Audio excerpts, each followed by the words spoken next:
So, another episode of Idiots and Fools. I can't wait. Uh, but I you'll don't have have to to. because we haven't started yet. Okay. What are we going to talk about I have today? no idea. It's been a difficult week. I found out that one friend who I hadn't been in touch with for quite some time died. And his wife just was too overwhelmed to have told various people in our circle, many of whom you know. And then I found out yesterday that another friend has a probably very terminal form of cancer. And, they don't talk about a 5-year outcomes with this kind of cancer. They talk about quality of life. So it's, Right.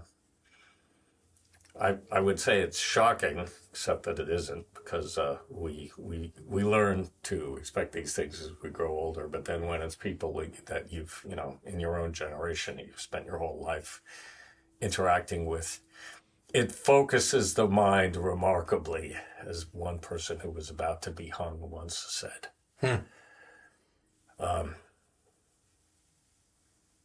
Yeah. So on the eve of this, well, today is traditionally the day of the crucifixion. Death has come home to look me in the eye. Yeah. Well, I know how that feels. When you say it focuses the mind, does it withdraw from a sense of the body? No, it just it intensifies the sensation of question and well, it creates a different entity of presence. Presence is, we always talk about it like it's one thing. I think that's mistaken. It's an organ. Presence is an organ that senses our being somehow. And I'm speaking more comprehensively. I think it's an entity of kind. And so sometimes the organ is joyful. And that's wonderful when the organ of joy is active in us. But there are other times when the organ is much more sober and grieves or feels sorrow or just asks a question that can't be asked with the head. I mean, there's a question that's not in the head here about this. The question is in the body.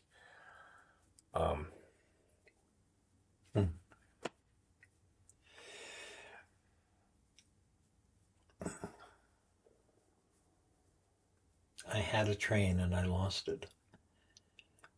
Hmm. The presence is as being an organ. And I have a question about that. One is often discovers oneself doing something, and suddenly one is present. One feels a degree of presence, Mm.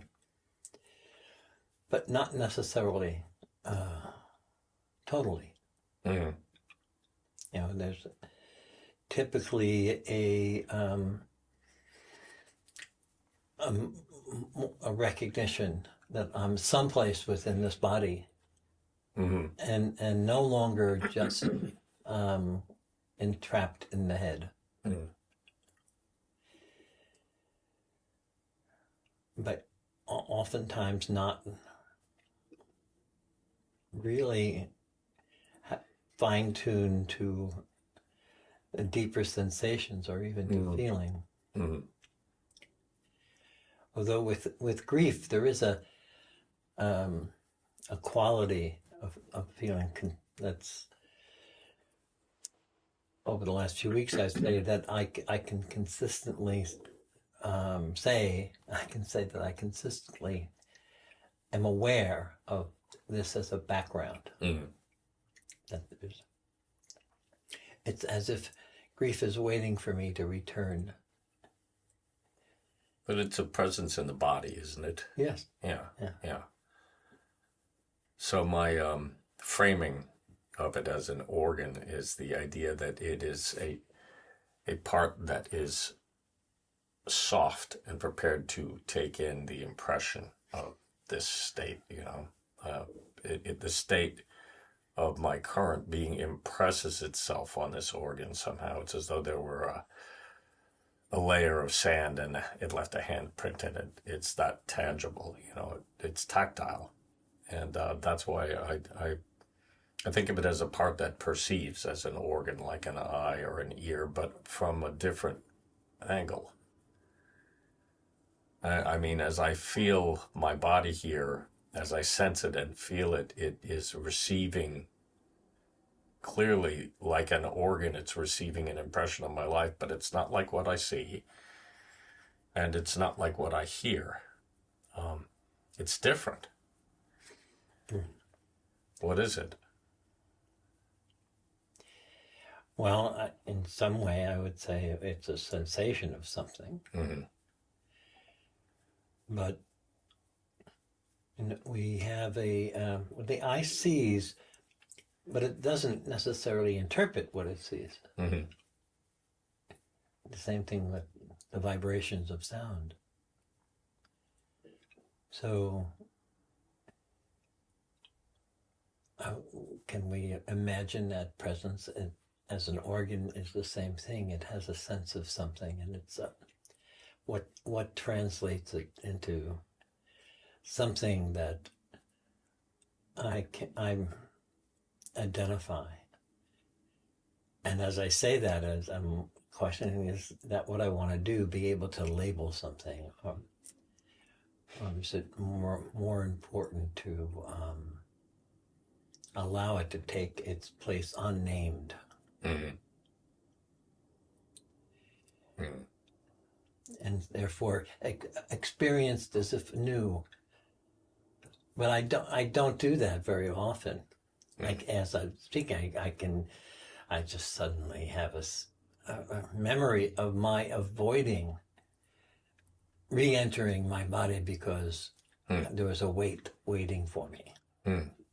There was a heaviness and somewhat a simple, not belligerent demand to be attended to. Mm-hmm.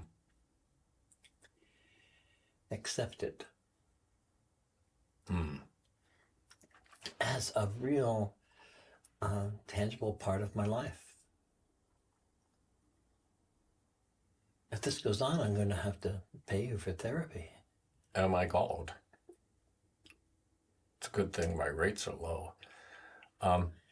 That's because my competency level is poor. Yeah. My My expectations are low. So That's good. Everything is aligned perfectly here.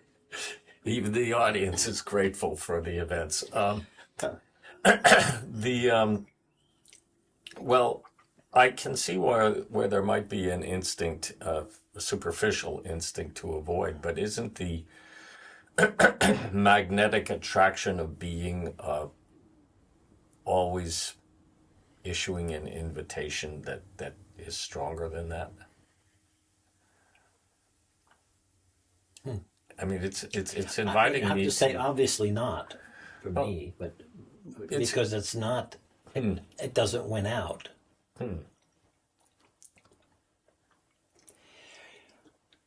Well, I'm studying that as I speak, and I can't conceive of it as a question of absence. That's a little difficult to explain, I know. But there's a quality to being that has its own wish. It's not coming from my theories about inner work. It's as unknown as everything else we talk about. The wish itself has an unknown quality, but it's active. It's a force.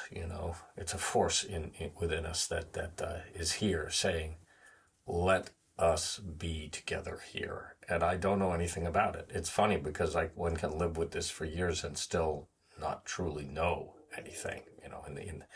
I could write about it at great length, And you do. but that doesn't mean that I understand it. And that's the important distinction, because everything is an essay. It's an attempt. Nothing is ever successful in relationship to presence because it's not defined in terms of success. It either is or it isn't. Either we're alive or we're not. Nobody says, "Oh, I'm successful, I'm alive, so I'm successful." That's not a question of success. It's a question of being alive, And when we're confronted with death, or the inevitability of it, I think that when I say it focuses the mind, I don't think that it means, wow, my head's really clear and now I understand this, because that's not at all what it does. It brings an element of presence into the question. That is a focus of the mind. That's when you're like, aha, what is this? And the appearance of danger does that. A sudden sound, That's a little more, I agree, and yet it's a little more shocking and animalistic in its nature. There's something about presence that is, it includes the animal, but it's from another place. It's back to that idea of something that descends vertically and extends its presence into us. No, this is interesting now, because it includes the animal. That made me. It triggered a concept of multiple layers of presence, of the animal presence, of very alert, but then there's the subtler presence of life in a way, and the animal presence. I don't know. When you said that, it seemed to come from below. Mm-hmm. Is that it's here and it's has a weight and an awareness, whereas the wish is more of a subtler call. I'm just so grateful for our title, Idiots and Fools, because otherwise I just don't know whether I could keep talking about this. But it is a question now of different materialities that make us up, that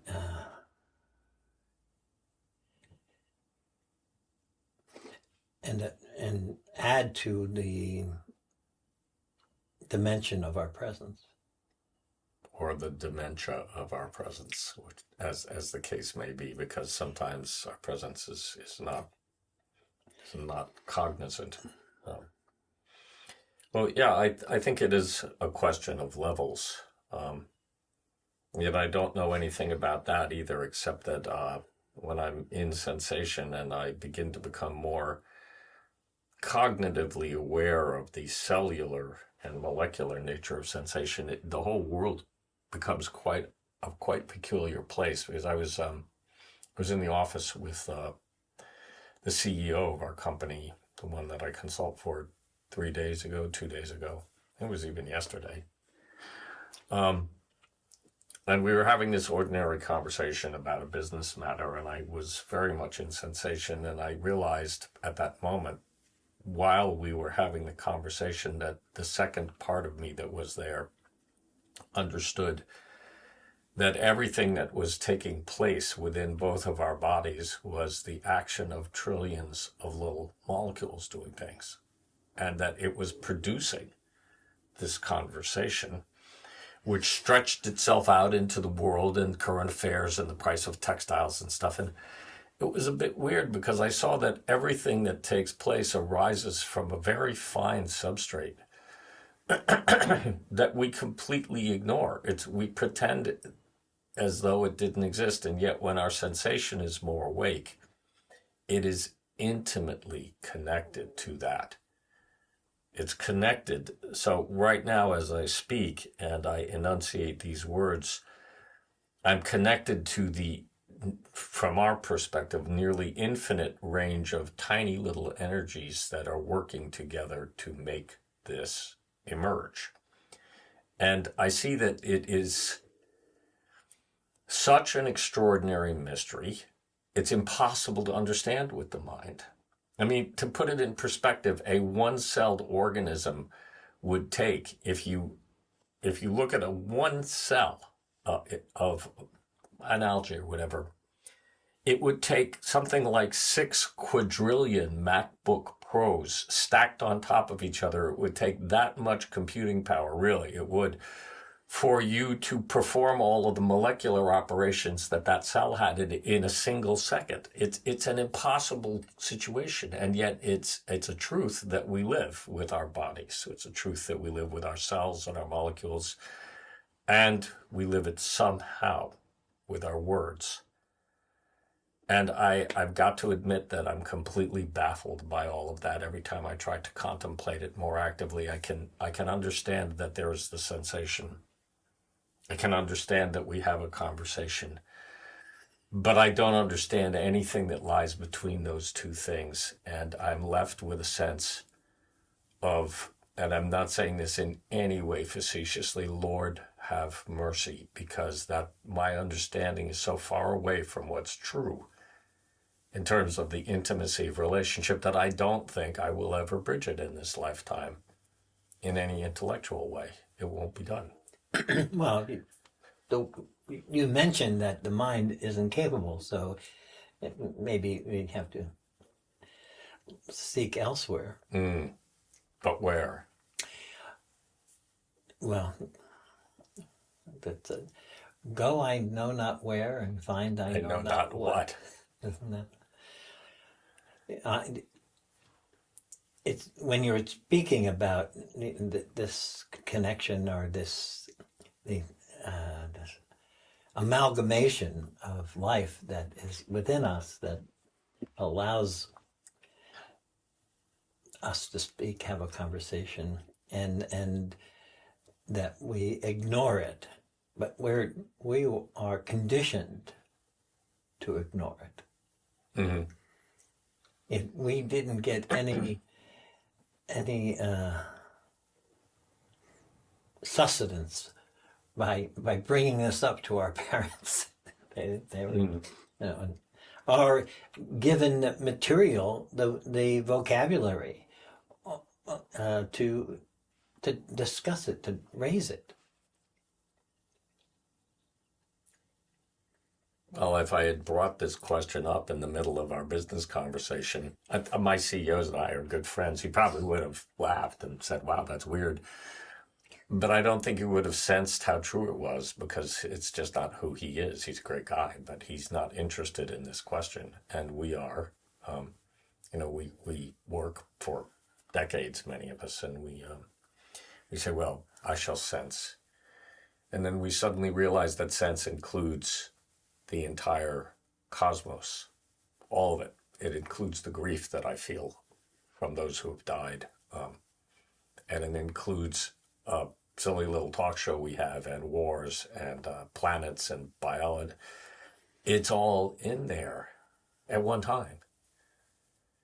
It reminds me more and more, the more that I sense and contemplate this, of Gurdjieff's description of conscience, which he said was so essential to becoming real.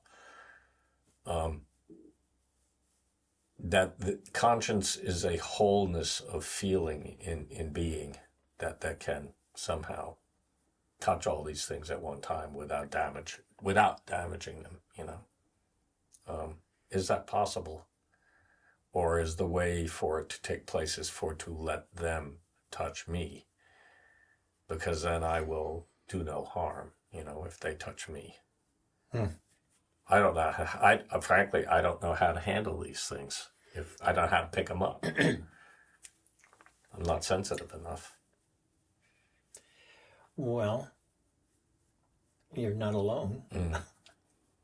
And I feel when you reversed the subject and object of, to be touched, it makes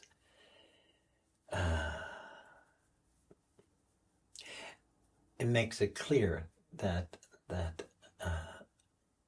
I'm the receiver. Mm-hmm.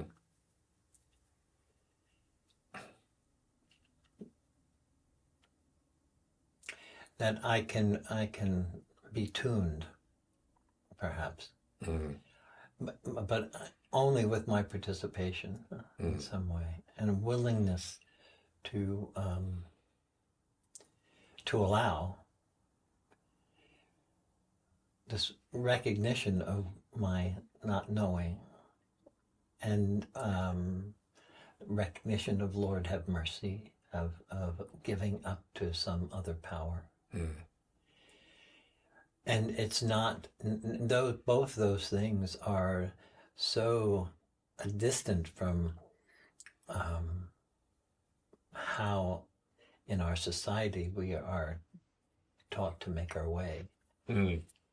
that it goes against not only all the information and muscle memory that I began with or was introduced to, the presence of everyone around me, the body is such a mimic.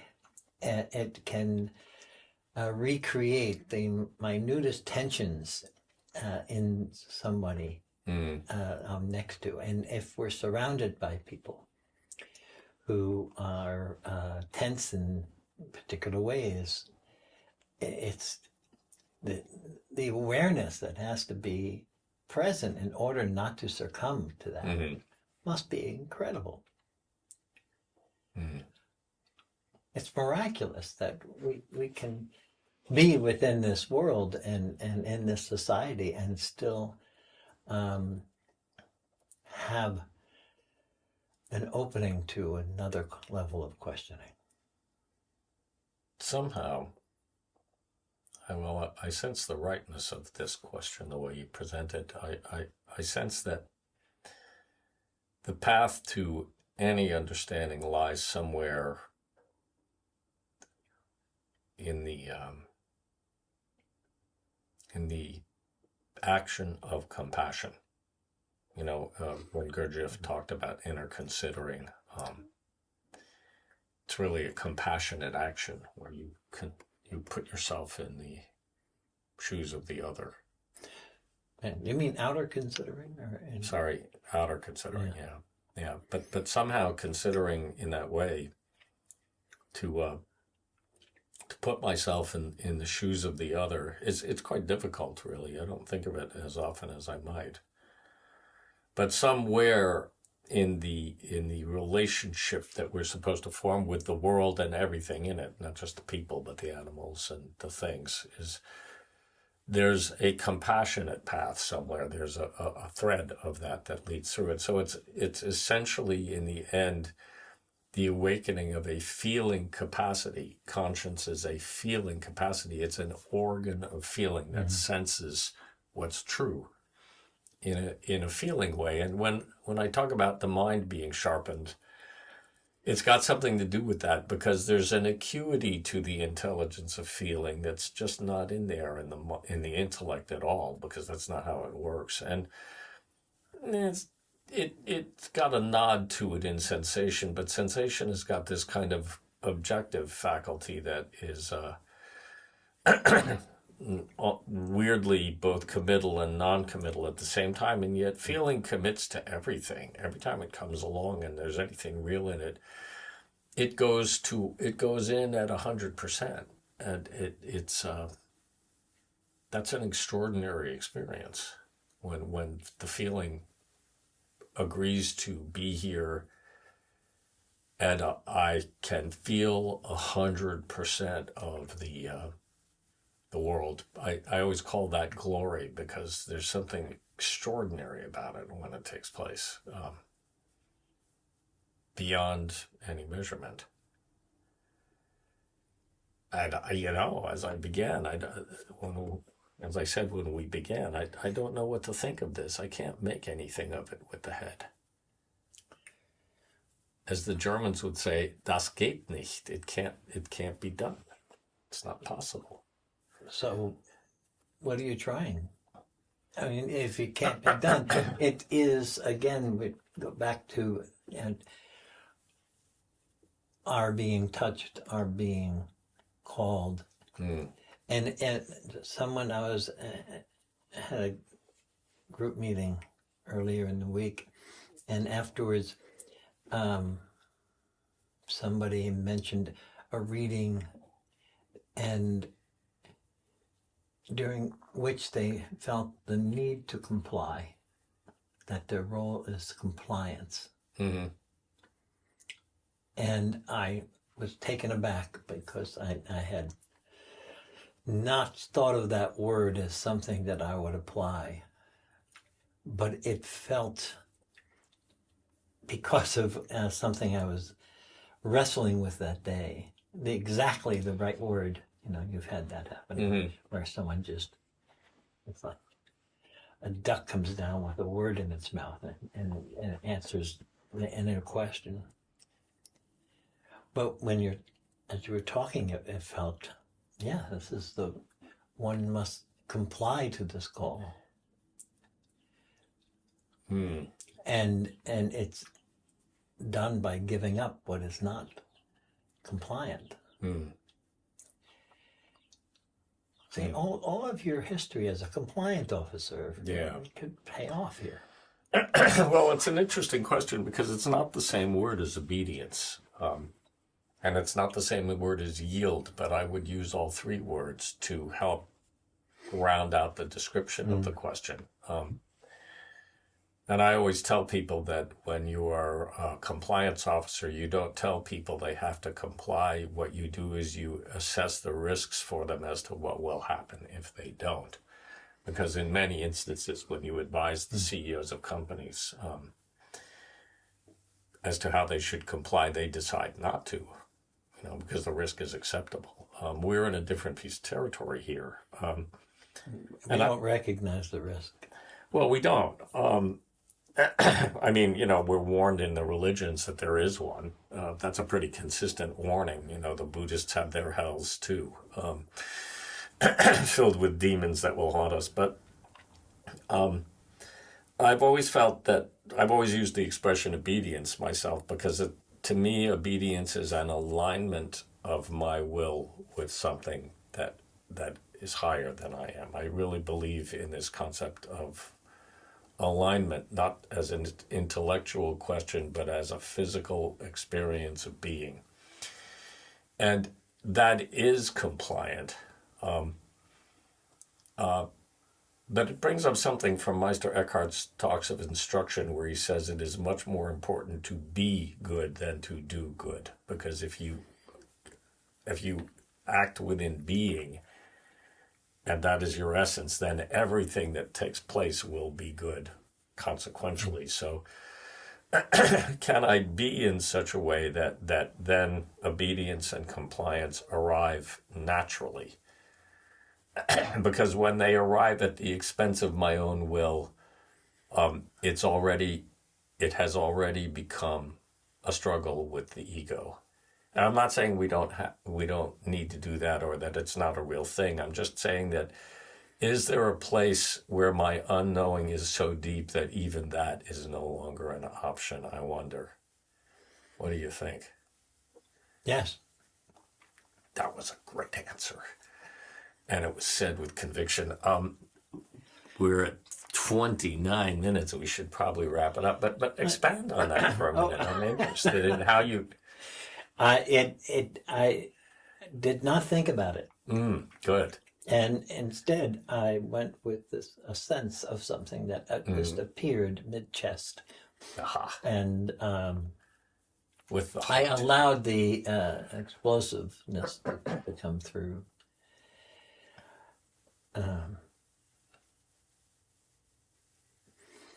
I'm weighing the difference between obedience and compliance as you presented it. One seemingly internal, the other is to something external. I'm compliant to something outside myself. Yeah. But I'm obedient, and I don't know whether that's just based upon experience and association with the two terms, or there's an inner quality in them that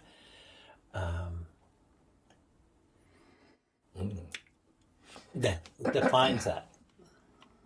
Well, of course, one goes as close to home as one can in questions of religious interest, but it reminds me of Christ in the Garden of Gethsemane, where he was pondering his fate because he apparently knew what was going to happen, and he said, "Take this cup from me." He didn't want to be compliant. He did not want to obey. And it was interesting to see that no matter how extraordinary your inner development is, you will still be asked to obey in ways that come from a higher level than your own. And that reminds me, oddly enough, or maybe not so, the way of the cross, the stations of the cross, where I remember as a child going from one station to the next. Each one had an image of Christ in a particular posture, going through a particular trial, or and it was our way of taking that shape. And in movements we have that. We have a form that we are meant to comply with. Well, and it's got alignment. Well, for in sure. the process of complying, the alignment can be revealed, or and the alignment is can take shape me. Alignment shapes me. In community too, because the alignment is not just for me; it's for everyone around me as well. And movements, that's very clearly illustrated. But I don't necessarily, in ordinary life, look to see that my good alignment, if you will, my obedient or compliant alignment, is needed for all others to help them. And in the sense, whenever I get to the office and I'm in that community of people who certainly aren't in the Gurdjieff work, they each one of them has a need that I'm aware of emotionally of some kind. I've learned this over the years, and I'm always trying to speak and to manifest in a way that will help them to feel supported. And they each one needs something different. Can I be sensitive enough to try and offer that? As my alignment for that day. It's a small thing, but I imagine a world where we all did that. Doesn't sound small. Well, we live in a world where everybody goes to the gun store and picks up a weapon on their way to work. But, we shouldn't be arming ourselves for conflict, but for community. Armed for community. Armed for community. Well, you know how you arm yourself for community in the traditional world is you make a casserole when somebody you do when you're down south and someone dies, everyone shows up with a casserole, and we all understand that we're sharing our grief in a way that says, "Here, let us eat together. Let me help you." I felt I understood something about that when my brother died, and I wanted to give up to that, but I cooked.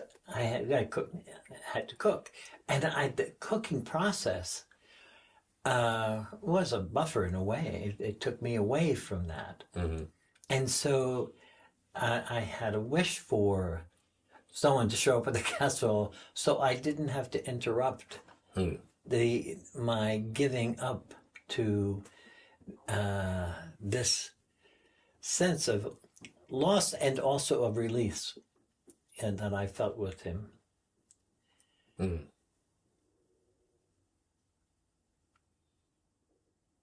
How do we let go?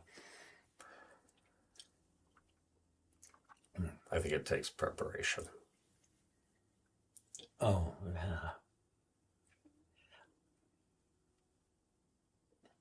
Sometimes we don't get that, but it doesn't matter. Well, I think on that note, we should wrap her up. But thanks. Let's for wrap her coming. up. We're going to wrap her up. We're going to get her done, as they say down south. But thanks for coming, and to next week if possible. Yeah, I think next week is possible. Good. Good.